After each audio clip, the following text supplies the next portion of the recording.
Hello everyone, my name is Prince and I welcome you all to insurance maths. आज इस video में हम health insurance के बारे में सब कुछ डिस्कस करने वाले हैं। आखिर हेल्थ इंश्योरेंस पॉलिसी काम कैसे करती है, उसके अंदर क्या क्या फीचर्स जनरली अवेलेबल होते हैं, जो प्रोडक्ट हम आपको रिकमेंड करने वाले हैं उस प्रोडक्ट के अंदर क्या क्या फीचर्स अवेलेबल हैं। More than coverage we are going to discuss कि क्या क्या एक्सक्लूजन्स हमारे हेल्थ इंश्योरेंस प्रोडक्ट के अंदर अवेलेबल हैं, क्या क्या वेटिंग पीरियड्स हैं जिसके अंदर हमें क्लेम नहीं मिलेगा, क्या क्या एड ऑन्स अवेलेबल हैं, कैसे हम डिस्काउंट अवेल कर सकते हैं while buying our health insurance policy. तो इस वीडियो में हम सब कुछ डिटेल में डिस्कस करने वाले हैं। तो without wasting any time let's get started.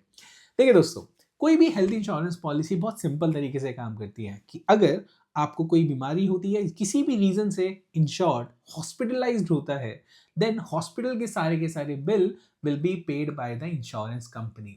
तो इसके लिए एक बेसिक सी कंडीशन को फुलफिल करना जरूरी होता है, जिसमें आपका 24 आवर्स का हॉस्पिटलाइजेशन मिनिमम होना चाहिए। अगर आप 24 घंटे से कम के लिए एडमिट होते हो तो आपकी इंश्योरेंस कंपनी आपका क्लेम सेटल नहीं करती। इसकी कुछ एक्सेप्शंस हैं जो हम बाद में डिस्कस करेंगे, बट अभी के लिए मान के चलिए अगर आप हॉस्पिटलाइज हो रहे हो, 24 घंटे से ज़्यादा का हॉस्पिटलाइजेशन है, तो आपकी health insurance policy is going to provide आपके क्लेम्स। जो भी हॉस्पिटल का बिल आएगा इंश्योरेंस कंपनी आपकी प्रोवाइड करेगी। देखिए, दो तरह के क्लेम होते हैं जो आप इंश्योरेंस कंपनी से ले सकते हो। पहला क्लेम होता है कैशलेस। हर इंश्योरेंस कंपनी का एक पैनल होता है जिसमें बहुत सारे हॉस्पिटल्स ऑलरेडी एडेड होते हैं, जिनको हम बोलते हैं नेटवर्क हॉस्पिटल्स। अगर आप किसी भी नेटवर्क हॉस्पिटल से अपना ट्रीटमेंट लेते हो तो आपका क्लेम कैशलेस मैनर में सेटल होता है। तो कैशलेस मैनर का मतलब क्या है? आपको अपनी पॉकेट से पेमेंट करने की रिक्वायरमेंट नहीं है हॉस्पिटल को। पेमेंट हॉस्पिटल को डायरेक्टली इंश्योरेंस कंपनी की साइड से मिलेगी। That is cashless. तो आपका कैश यूज नहीं हो रहा। दूसरा तरीका of taking the claim is reimbursement. What is reimbursement?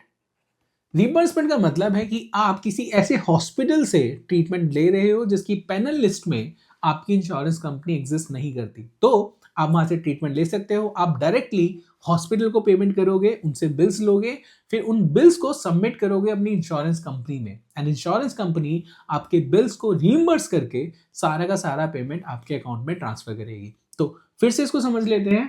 Cashless में 3 people are involved. One is आपकी insurance company, second is hospital, and third is you.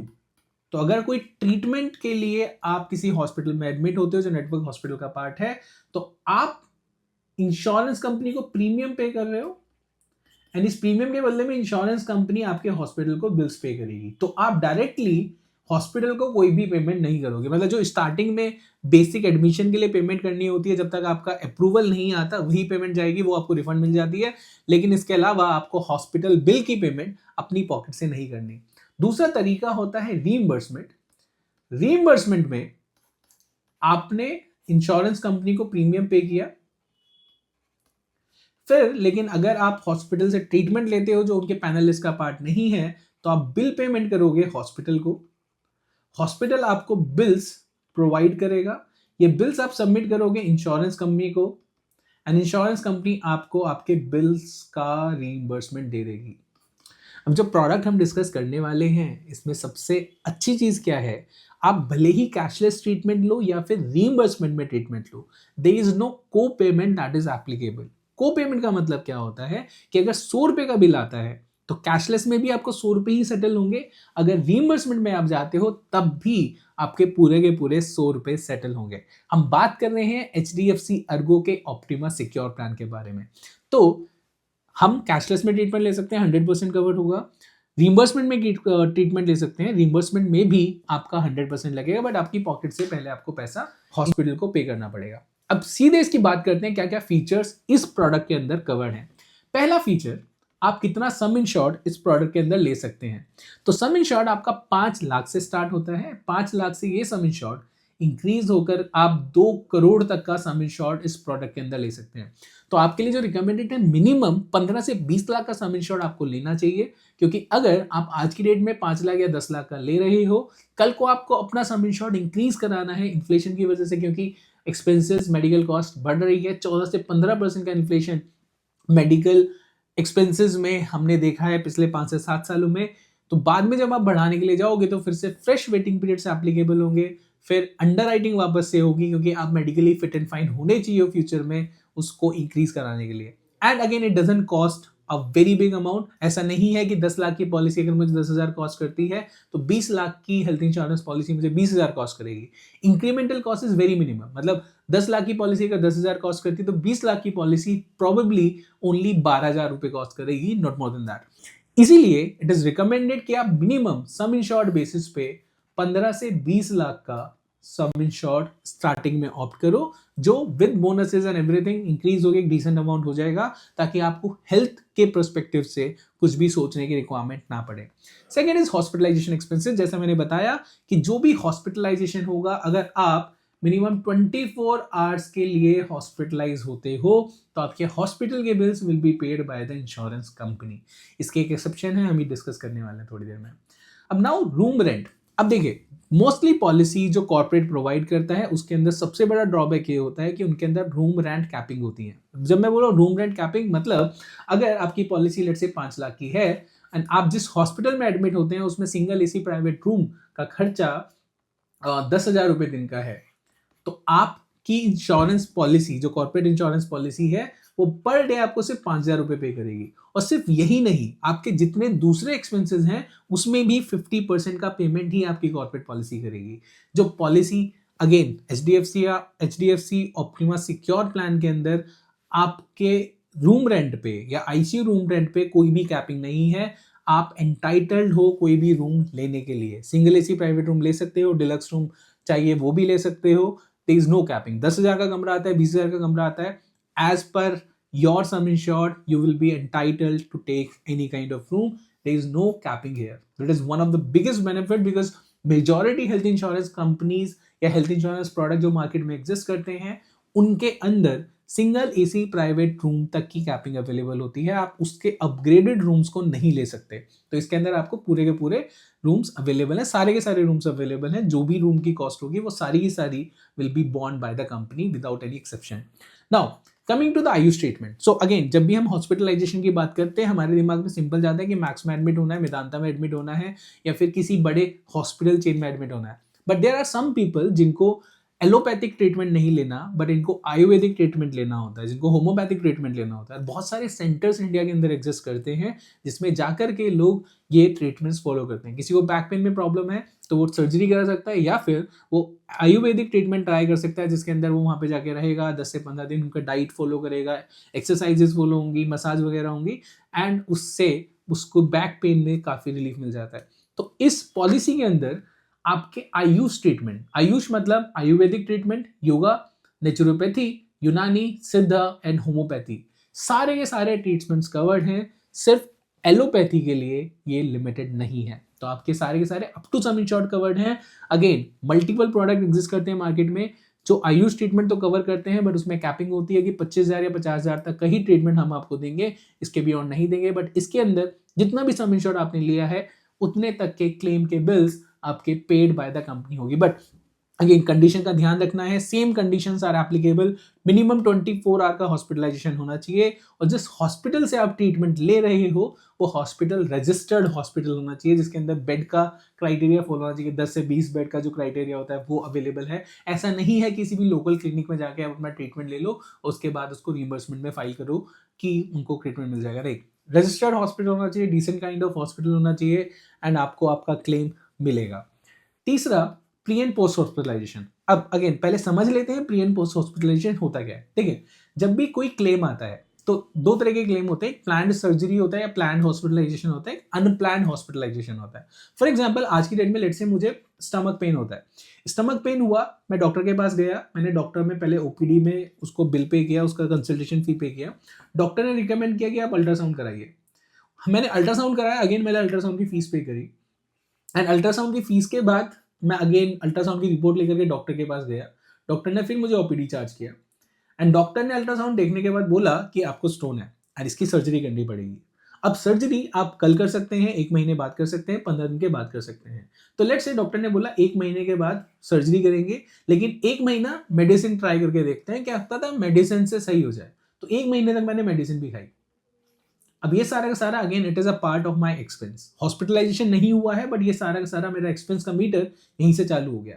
तो लेट्स से डे 1 पे जब मैंने ओपीडी कराया था और इसके बाद किसी भी दवाई से मुझे कोई आराम नहीं आया, फाइनली मुझे हॉस्पिटलाइज होना पड़ रहा है, देन इसके बीच में 45 डेज लगे एंड ये सारा का सारा मेरा खर्चा हुआ।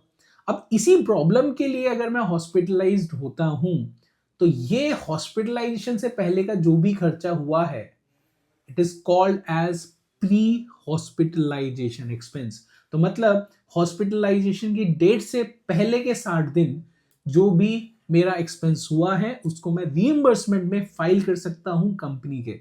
एंड इसी का मतलब है मैं प्री हॉस्पिटलाइजेशन 60 दिन, पोस्ट हॉस्पिटलाइजेशन लेट्स से अगर एक्सीडेंट होता है, बंदा हॉस्पिटलाइज होता है, उसके बाद डॉक्टर ने फिजियोथेरेपी बताई है जिसके आपको मल्टीपल सेशंस लेने पड़ेंगे, 2 महीना 3 महीना 4 महीने तक वो सेशन चलेंगे, या फिर डिस्चार्ज के बाद भी बहुत सारी मेडिसिन, बहुत सारे टेस्ट आपके ऑनगोइंग रहते हैं, वो सारे के सारे एक्सपेंसेस भी इस पॉलिसी में कवर रहेंगे। 60 days pre hospitalisation, 180 days post hospitalization will be covered, but again pre and post hospitalisation cashless में नहीं होते, ये आपको मैंडेटरली रीइंबर्समेंट में फाइल करने पड़ेंगे। तो आपको ध्यान रखना है आप सारे के सारे बिल्स अपने नाम पे लें एंड सारे के सारे बिल्स का ट्रैक रखें ताकि जब आप इन एक्सपेंसेस को क्लेम करने के लिए फाइल करें तो आपके पास बिल्स हैंडी हो, क्योंकि अगर बिल नहीं होंगे तो आपको क्लेम नहीं मिलेगा, या जितने भी बिल्स होंगे उन्हीं का क्लेम मिलेगा, पूरी की पूरी चेन का क्लेम नहीं मिलेगा। नाउ अब हम डिस्कस करने वाले हैं ऑर्गन डोनर एक्सपेंसेस। अब ऑर्गन डोनर एक्सपेंसेस क्या होते हैं? देखिए, हम हॉस्पिटलाइजेशन के लिए गए, रिसिपिएंट हैं हम, एक डोनर होगा जो अपना ऑर्गन डोनेट कर रहा होगा और ये डॉक्टर है। अब डॉक्टर पहले डोनर की सर्जरी करेगा क्योंकि डोनर से ऑर्गन निकलेगा तो जाकर के रिसिपिएंट को लगेगा। अब ऑर्गन डोनर एक्सपेंसेस आपके कवर्ड होंगे only when you are the recipient. अगर आप किसी को ऑर्गन डोनेट करना चाहते हो तो आपकी हेल्थ इंश्योरेंस पॉलिसी काम नहीं करेगी, बिकॉज हेल्थ इंश्योरेंस का सिंपल सा पर्पज है, आप बीमार हो तो इंश्योरेंस कंपनी इंटरवीन करेगी, आपके बिल्स पे करेगी। अगर कोई और बीमार है एंड आप अपना हेल्दी ऑर्गन किसी को डोनेट करने वाले हो तो फिर इंश्योरेंस कंपनी काम नहीं करेगी। तो मतलब पहली कंडीशन अगेन ये होगी कि आप रिसिपिएंट होने चाहिए। अगर आप रिसिपिएंट हैं एंड कोई दूसरा बंदा आपका ऑर्गन डोनेट कर रहा है, अब डॉक्टर क्योंकि उस बंदे की भी सर्जरी करेगा, उस डोनर की भी सर्जरी करेगा, इन दैट पर्टिकुलर सिनेरियो उस डोनर की एक्सपेंसेस पे कौन पे करेगा? This policy covers that also. तो लेट्स से अगर आपकी पॉलिसी 20 लाख रुपए की है एंड आपको ऑर्गन लगाने में 15 लाख का खर्चा आता है, 5 लाख का खर्चा आता है ऑर्गन निकालने में, तो इस 5 लाख को भी ये पॉलिसी कवर करती है। आपको अपनी पॉकेट से ये पे करने की रिक्वायरमेंट नहीं है। जो भी डॉक्टर का खर्चा है, हॉस्पिटल का खर्चा है, be paid by the insurance company. I hope आपको ऑर्गन डोनर एक्सपेंसेस समझ में आ गए होंगे। Now coming to the secure benefit. अब ये इस प्रोडक्ट की यूएसपी है। आपने पॉलिसी लेट से 20 लाख की ली, लेकिन ये पॉलिसी कहती है, ये प्रोडक्ट कहता है कि मैं डे 1 पे आपकी पॉलिसी का सम इंश्योर्ड डबल कर दूंगा। मतलब 40 लाख का कवरेज आपको डे 1 से अवेलेबल होगा। भले ही आपकी पॉलिसी 20 लाख की है, सारे के सारे बेनिफिट्स आपको 20 लाख के हिसाब से मिलेंगे, बट हॉस्पिटलाइजेशन का एक्सपेंस आप 40 लाख तक पहले साल में ले सकते हो विदाउट एनी कंडीशन।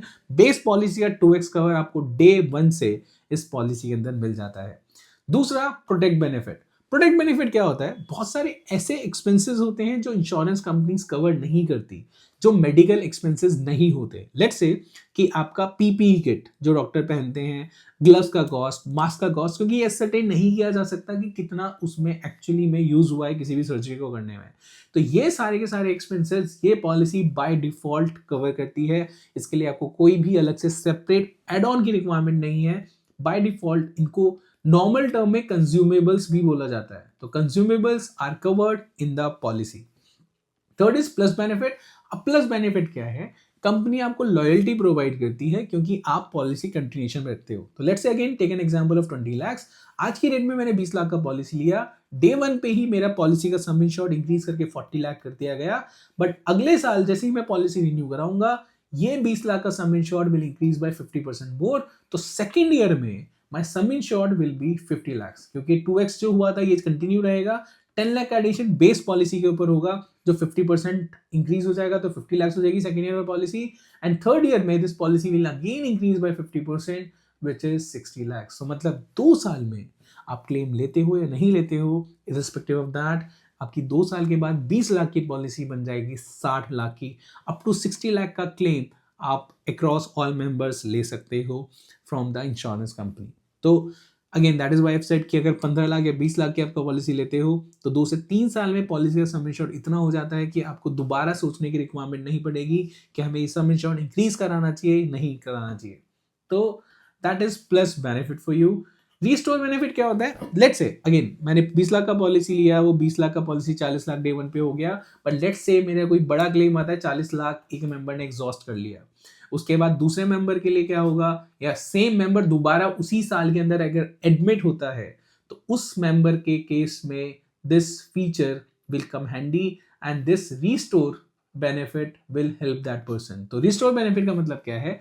आपकी पॉलिसी का जो भी सम इंश्योर्ड है, once you have exhausted that, then आपके पास अगर दोबारा उसी साल के अंदर नया क्लेम आता है तो वो रीस्टोर कर देंगे आपका ओरिजिनल बेस इंश्योरेंस। तो बेस इंश्योरेंस क्या है? मेरा 20 लाख की पॉलिसी डे वन पे 40 लाख कर दी गई, अब ये 40 लाख मैंने पूरा एग्जॉस्ट कर दिया उस साल में, मैं सिंगल मेंबर यूज करूं या मेरी फैमिली का कोई मेंबर यूज करे जो भी उस पॉलिसी के अंदर कवर्ड है, 40 लाख एक बार एग्जॉस्ट हो जाता है, उसके बाद दोबारा उसी साल के अंदर नया क्लेम आता है 10 लाख का या 15 लाख का।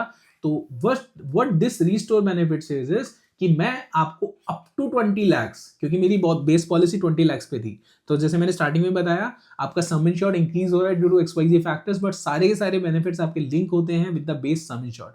बेस सम इंश्योर्ड 20 लाख्स था, 20 लाख्स के हिसाब से आपका सम इंश्योर्ड आपका restore benefit will be applicable on 20 lakhs. तो अप टू 20 लाख्स का कोई भी और क्लेम उस साल के अंदर आता है तो one time this restore benefit will give you that claim in that particular year.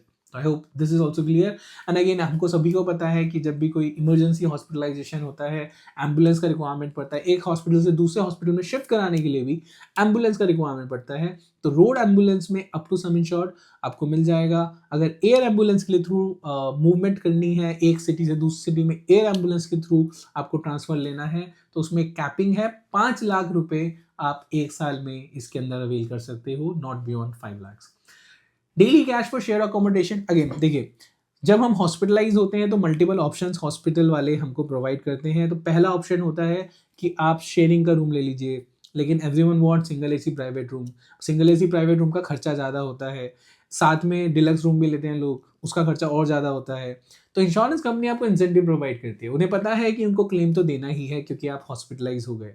अब क्योंकि आप हॉस्पिटलाइज हो रहे हो तो आपको इंसेंटिव देना चाह रही है कि अगर आप सिंगल एसी प्राइवेट रूम ना लेकर के कोई शेयरिंग वाला रूम लेते हो जिसके अंदर आप एडमिट होते हो, तो insurance company on top of your hospitalisation bill आपको 800 रुपए पर डे पे करेगी। इसकी कंडीशन क्या है? मिनिमम 48 घंटे के लिए आपका हॉस्पिटलाइजेशन होना चाहिए।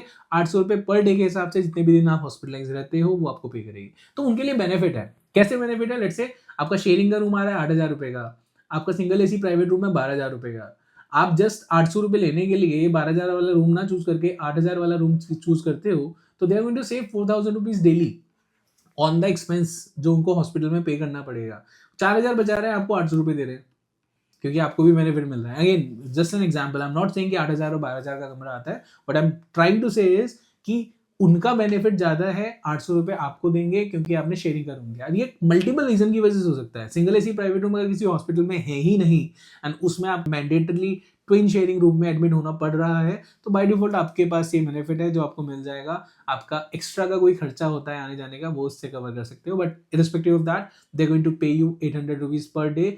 मिनिमम हॉस्पिटलाइजेशन 48 घंटे के बाद का अगर होता है तो this feature will come handy. Now domiciliary hospitalisation, ये होता क्या है? देखिए कई बार क्या होता है कि आप हॉस्पिटलाइज मतलब ट्रीटमेंट की रिक्वायरमेंट है बट आप हॉस्पिटलाइज नहीं हो सकते। तो लेट्स से कि इमरजेंसी इतनी ज़्यादा डायर है कि आपको हॉस्पिटल नहीं लेके जा सकता, डॉक्टर को ही बुलाना पड़ता है घर पे, और घर पे आपको हॉस्पिटलाइजेशन का सेटअप करवाना पड़ता है। तो उस केस में खर्चा तो हो रहा है, एंड अगेन घर को हमने हॉस्पिटल में कन्वर्ट किया है, रूम को हमने हॉस्पिटल रूम के अंदर कन्वर्ट किया है, तो उस केस में भी जो खर्चा होता है वो सारा का सारा will be covered by the insurance company. लेकिन इसकी भी 2 कंडीशन है। पहला कि आप हॉस्पिटल नहीं जा सकते, या तो उस केस में आपको ये बेनिफिट मिलेगा, या फिर दूसरी कंडीशन है कि हॉस्पिटल वाले बोलते हैं कि हमारे पास रूम्स अवेलेबल नहीं है। जो कोविड के टाइम पे हमने देखा था कि हॉस्पिटल में बेड्स ही अवेलेबल नहीं थे, इसीलिए ट्रीटमेंट कई लोगों ने अपने घर में ही कंटिन्यू करा, लेकिन घर में जो ट्रीटमेंट का कॉस्ट आया था इंश्योरेंस कंपनी ने वो पे कर दिया था। तो हॉस्पिटलाइजेशन, डोमिसिलरी हॉस्पिटलाइजेशन की दोनों कंडीशन में कोई भी कंडीशन मीट होती है तो आप इसको क्लेम कर सकते हो। आज की डेट में बहुत ज़्यादा रेलेवेंट नहीं है, कभी भी कोई पैंडेमिक आता है उस टाइम पे इसका रेलेवेंस बढ़ जाता है जब हॉस्पिटल में बेड्स अवेलेबल नहीं होते। Third is day care treatment. Now day care treatment क्या है? डे केयर ट्रीटमेंट मैंने स्टार्टिंग में आपको बोला था कि किसी भी हॉस्पिटलाइजेशन के क्लेम के लिए 24 आवर का हॉस्पिटलाइजेशन मैंडेटरी होता है, लेकिन day care treatment is the only exception. मतलब डे केयर ट्रीटमेंट वो सर्जरीज होती हैं जिसके लिए आपको 24 घंटे एडमिट होने की रिक्वायरमेंट नहीं है। जैसे किसी को कैटरेक्ट का ऑपरेशन कराना है तो बंदा जाएगा हॉस्पिटल में, कैटरेक्ट की सर्जरी होगी, 2 घंटा 3 घंटा मैक्सिमम 4 घंटा रहेगा एंड वापस अपने घर पे डिस्चार्ज लेके आ जाएगा। किसी को स्टोन का ऑपरेशन है तो स्टोन का भी डिपेंडिंग ऑन कि कौन से वाला स्टोन सर्जरी हो रही है उसके हिसाब से कई बार 4 घंटे में भी स्टोन की सर्जरी होती है, 6 घंटे की हॉस्पिटलाइजेशन में भी स्टोन की सर्जरी हो जाती है, कई बार 24 घंटे भी लगते हैं। तो अगर ऐसी सर्जरी, कीमोथेरेपी, कैंसर के केस में मल्टीपल राउंड्स ऑफ कीमोथेरेपी होती है, वो सारे के सारे कवर्ड होंगे, उसमें आपको 24 घंटे का हॉस्पिटलाइजेशन नहीं हो रहा, but it is a day care treatment. Day care जैसा नाम बताता है, एक दिन के अंदर आपकी केयर करने के लिए जो भी ट्रीटमेंट होता है उस ट्रीटमेंट को डे केयर बोला जाता है। सारे के सारे day care treatment which are admissible by IRDAI उस पॉलिसी के अंदर कवर्ड है। Up to sum in short कोई भी डे केयर ट्रीटमेंट पे कोई भी किसी भी तरह की कैपिंग नहीं है, up to sum in short आपको इस पॉलिसी के अंदर मिल जाते हैं। कैशलेस हॉस्पिटल, नेटवर्क हॉस्पिटल, ये हमने बिल्कुल स्टार्टिंग में ऑलरेडी कवर कर लिया है कि आपके अगर नेटवर्क हॉस्पिटल का पार्ट है जिस हॉस्पिटल में आप एडमिट होते हो, कैशलेस में ट्रीटमेंट ले सकते हो, वरना आपको रिइंबर्समेंट के थ्रू जाना पड़ेगा। Tax benefit, again old regime का बेनिफिट था कि जो भी प्रीमियम आप पे करते हो अपने लिए अप टू 25,000 आपको मिल जाता है। उसके अंदर 80D के अंदर बेनिफिट, आप अपने पेरेंट्स की कोई पॉलिसी लेते हो और पेरेंट्स सीनियर सिटीजन है तो एक्स्ट्रा 50,000 तक का आप क्लेम ले सकते हो 80D के अंदर। But because of new regime में बेनिफिट बहुत ज़्यादा अवेलेबल है, तो ओल्ड रिजीम का taxation benefit is not something that we should be focusing a lot on. अब क्योंकि जीएसटी इसमें से ऑलरेडी हट गया है तो जो बेनिफिट हमको टैक्सेशन में मिलता था वो सारा का सारा बेनिफिट हमें जीएसटी के फॉर्म में दे दिया गया है। तो जो पॉलिसी पहले 25,000 रुपये की आती थी उसका प्रीमियम ऑटोमेटिकली 20,000 कर दिया गया है। प्रिवेंटिव हेल्थ चेकअप, तो again depending on the some insured आप जो लेते हो उसमें आपको साल का एक हेल्थ चेकअप अवेलेबल होता है। तो again it is benefit for you as well as a company. Company का बेनिफिट क्या है कि आपको पहले से पता रहेगा कि आपकी बॉडी में कौन सा ऑर्गन क्या प्रॉब्लम क्रिएट कर रहा है। आपके ट्राइग्लिसराइड बढ़ रहे हैं तो आप चिकनाई कम खाओगे तो आपके हार्ट अटैक के खर्चे कम होंगे। आप अपना ध्यान रखोगे तो कंपनी का अपना ध्यान रखा जाएगा क्योंकि बिल्स कम आएंगे। सिमिलरली एंड आपके लिए obviously it is all the way beneficial for you because health insurance is something that we buy for unforeseen things. अगर चीजें हम पहले से मॉनिटर कर लेंगे, no one wants to get admitted just for the sake of taking benefit from a policy. Everyone wants to stay fit and healthy. So these are the features that are available in Optima Secure Plan. Now let's talk about some non-medical expenses. तो जैसे मैंने बताया non-medical expenses all are covered by default, इसके लिए कोई add-on requirement नहीं है जिसको हम consumables भी बोलते हैं। This is a detailed list of all the consumables that are covered. Baby का फूड कवर्ड है, ब्यूटी सर्विसेज कवर्ड हैं, बर्ड्स कवर्ड हैं, कैरी बैग्स कवर्ड हैं, लॉन्ड्री के चार्जेस कवर्ड हैं, सैनिटरी पैड्स कवर्ड हैं एंड मल्टीपल बहुत सारी और चीज़ें हैं जो इसके अंदर कवर्ड होंगी जो डॉक्टर यूज करेगा while during your hospitalization and it will be paid to you.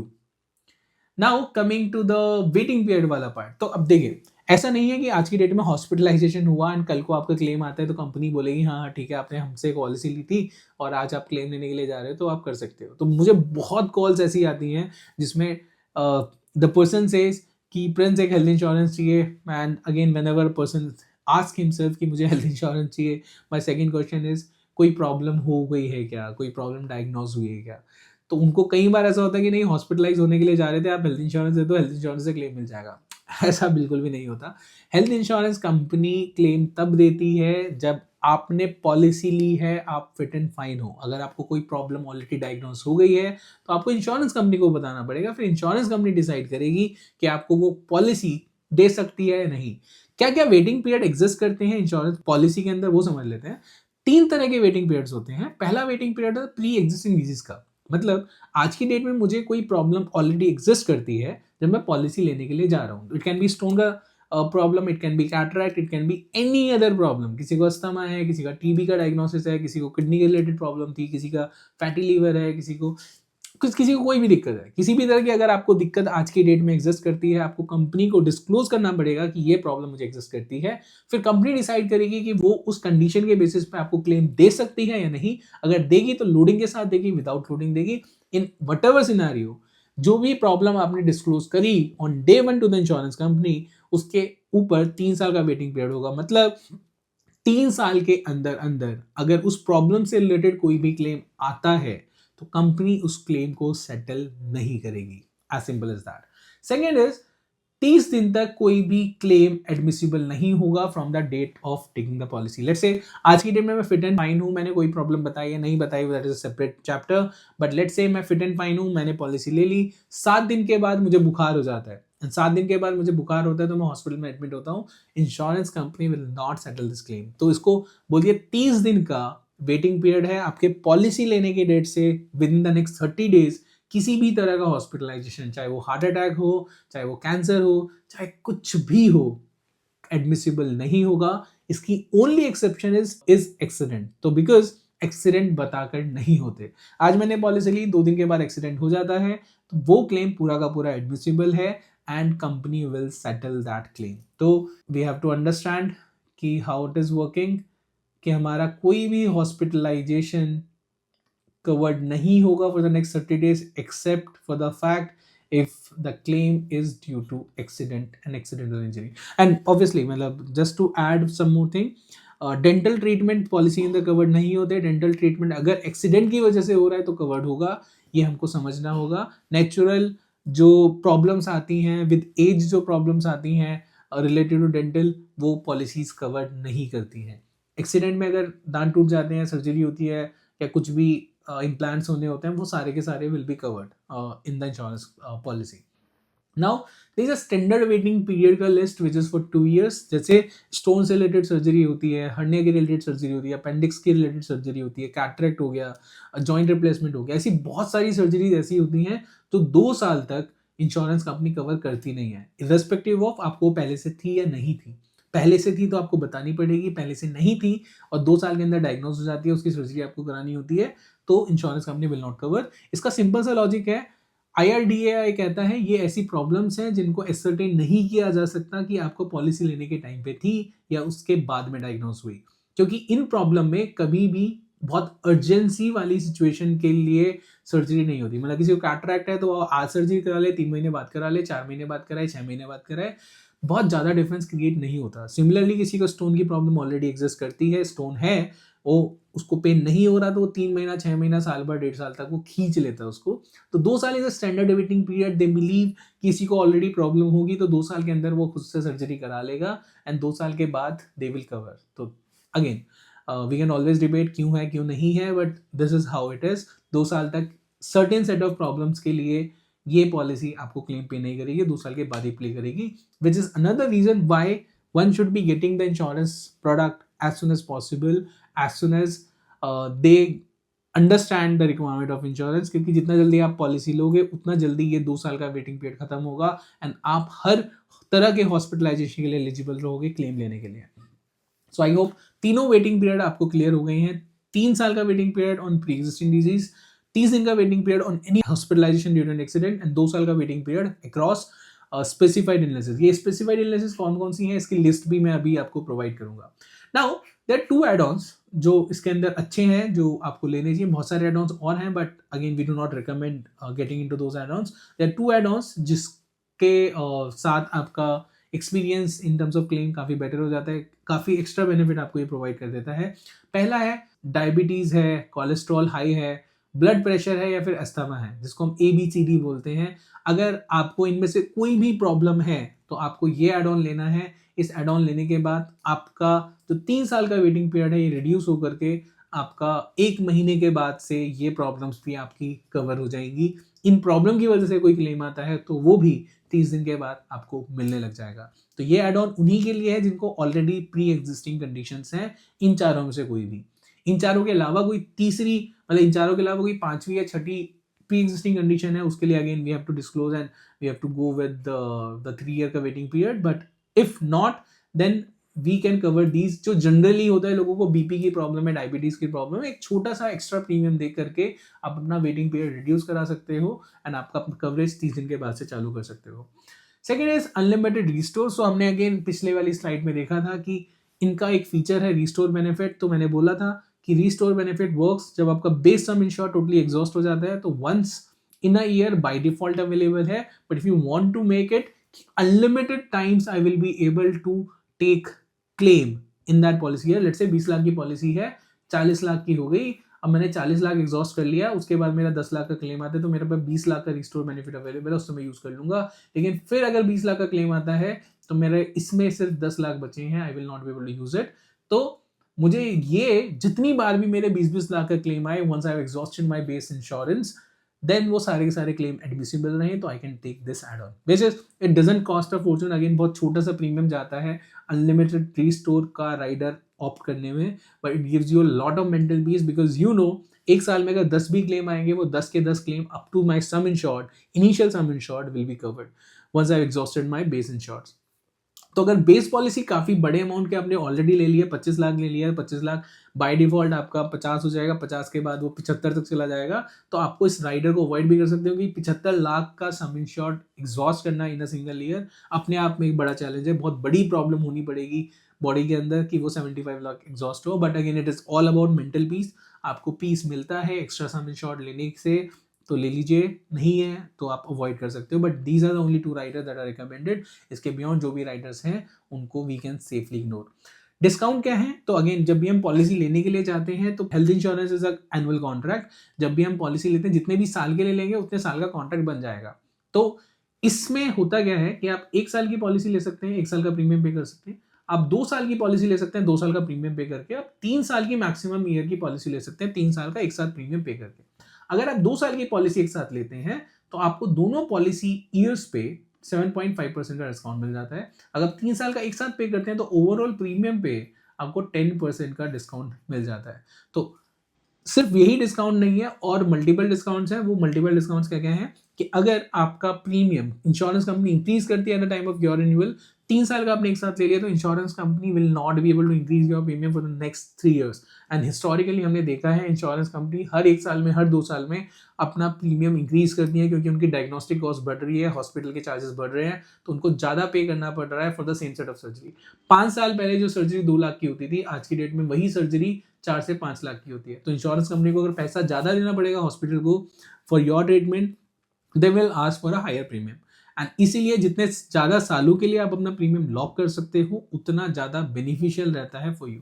सो इसीलिए if you go for 3 years, first you will get a 10% upfront discount, second you will be able to lock your premium for the next 3 years. And health insurance is one product that आप नहीं छोड़ोगे बीच में। It's not like कि मुझे 5 साल लेना है, 10 साल लेना है, उसके बाद नहीं कंटिन्यू करूंगा, मुझे रिक्वायरमेंट नहीं होगी। This is the only insurance product probably जो आपको लाइफ टाइम के लिए चाहिए होता है, जो आपको एक शॉर्ट प्रोवाइड करता है at your life, and that is why you should be blocking your premiums and your good insurer for a good amount of time, ताकि it is efficient for you. Now permanent exclusion health insurance में बहुत limited होते हैं, but जो होते हैं वो मैं बता देता हूँ। अगर आप लेट से ड्रिंक करके ड्राइव करते हो, एक्सीडेंट हो जाता है, तो इंश्योरेंस कंपनी नहीं देगी क्लेम। क्यों नहीं देगी? क्योंकि ऑब्वियसली आपने ड्रिंक किया हुआ है, तो you are in breach of law, तो आप लॉ तोड़ रहे हो, आप सुसाइड करने की कोशिश करते हो, सेल्फ इन्फ्लिक्टेड इंजरीज करते हो, तो वो नहीं देगी क्लेम। तो मतलब आप कोई डेंजरस स्पोर्ट्स में पार्टिसिपेट करते हो, उसमें आपको चोट लग जाती है, तो वो नहीं देगी। तो मतलब as long as normal life में अनएक्सपेक्टेड तरीकों से आपको हॉस्पिटलाइजेशन होता है, तो उसमें claim will be provided, claim will be settled by the insurance company. But अगर आप खुद से अब बैल मुझे मार वाली सिचुएशन के अंदर जाते हो, जिसमें आप एक्स्ट्रा रिस्क खुद इनवाइट करते हो अपने ऊपर, तो insurance company will not settle the claim. तो अगेन इसमें बहुत सारी कॉस्मेटिक सर्जरीज होती हैं। किसी को प्लास्टिक सर्जरी करानी है जस्ट बिकॉज उनको अपना फेस अच्छा नहीं लगता है, नॉट कवर्ड। किसी को लेजिक सर्जरी करानी है कि चश्मा हटवाना है, चश्मा हट करके मेरी आंखें नॉर्मल हो जाएगी, not covered, because it is not something that is body का problem, it is something that is already manageable. आप अपने लुक्स के लिए कुछ करवाना चाहते हो तो नॉट कवर्ड। आप कोई ऐसी इन्वेस्टिगेशन या ऐसी प्रोसेस को फॉलो करना चाहते हो जिसके ट्रायल्स नहीं हुए हैं, जो अभी भी नॉट अप्रूव्ड है, या फिर बहुत एक्सपेरिमेंटेशन है जिसके अंदर, तो कंपनी पैसा नहीं देगी। आईवीएफ ट्रीटमेंट के लिए कंपनी पैसा नहीं देगी। मैटरनिटी नहीं कवर्ड है, राइट एड-ऑन्स में अवेलेबल होता है बट बहुत महंगा पड़ जाता है मैटरनिटी कवर, इसलिए maternity is also something that is not covered in this particular plan. कोई आप ड्रग्स लेते हो, उसके बाद कुछ भी प्रॉब्लम आती है, उसकी वजह से ओवरडोज हो जाती है, आप एडमिट होते हो, नहीं देगी कंपनी क्लेम। तो I hope the message is clear कि as long as normal situation में, नॉर्मल कोर्स ऑफ लाइफ में आपको क्लेम आता है, company will settle the claim. अगर कोई भी एक्स्ट्रा अनलॉफुल एक्ट आपके एंड पे होता है तो company will not settle the claim. तो हमने इस वीडियो के अंदर HDFC ERGO Optima Secure के सारे फीचर समझ लिए हैं, वेटिंग पीरियड समझ लिए हैं, एड ऑन समझ लिए हैं, डिस्काउंट समझ लिए हैं, एक्सक्लूजन्स क्या क्या हैं वो भी समझ लिए हैं। साथ में जो मैंने इलनेसेस आपको बताया था जो नहीं कवर्ड होगी पहले 2 साल तक, वो सारी की सारी यहाँ पे मेंशन है। You can have a look कि ये क्या क्या है, and I will be able to share this PDF also with you. तो आप एक डिटेल में इसको अपने एंड पे इसको गो थ्रू कर लो कि क्या एक्चुअली इसमें कवर्ड है, क्या एक्चुअली इसमें कवर्ड नहीं है, कौन कौन सी चीज़ें वेटिंग पीरियड के बाद कवर्ड हैं। बट सारी की सारी प्रॉब्लम 3 साल के बाद कवर्ड हो जाती हैं। तो अगर आपको कोई पीडी है, कंपनी इंश्योरेंस आपको देने के लिए तैयार है, तो 3 साल के बाद इवन दैट इज कवर्ड। सो 30 दिन के बाद हर बीमारी कवर्ड है except for PDs and specified illnesses. 2 साल के बाद स्पेसिफाइड इलनेसेस कवर्ड है एक्सेप्ट फॉर पीडीज, सब कुछ कवर हो जाता है। मतलब आपका 3 साल के बाद हर तरह की प्रॉब्लम कवर्ड है जो आपने लॉफुली डिस्क्लोज करी है at the time of taking the policy. I hope आपको A to Z सारी अंडरस्टैंडिंग हुई है हेल्थ इंश्योरेंस कैसे काम करता है। इस प्रोडक्ट में कोई भी को पेमेंट नहीं है। को पेमेंट का मतलब क्या होता है कि अगर 100 रुपये का क्लेम आता है तो 80 रुपीज़ इंश्योरेंस कंपनी पे करेगी, 20 रुपीज़ आप पॉकेट से पे करोगे। नहीं, 100 का 100 रुपीज़ कंपनी पे करेगी if the claim is admissible. इस प्रोडक्ट के रिगार्डिंग आपको कोई भी डाउट है, let us know and we will answer each and everything one on one. आपको सारे के सारे डाउट्स हम आपके क्लियर करेंगे and my team will reach out and help you out in terms of understanding the nuances अगर कोई भी किसी भी तरह का डाउट अभी भी एग्जिस्ट करता है। तो आई होप आपको ये इन्फॉर्मेटिव लगा होगा, आपको समझ में आ गया होगा ये प्रोडक्ट हम क्यों लेने वाले हैं, क्यों रिकमेंड कर रहे हैं, और इसमें क्या क्या पॉजिटिव्स हैं, क्या क्या नेगेटिव्स हैं। नेगेटिव बहुत थोड़े से हैं बट जो भी नेगेटिव्स हैं। तो यस, लेट अस नो कि अगर कोई भी डाउट है तो।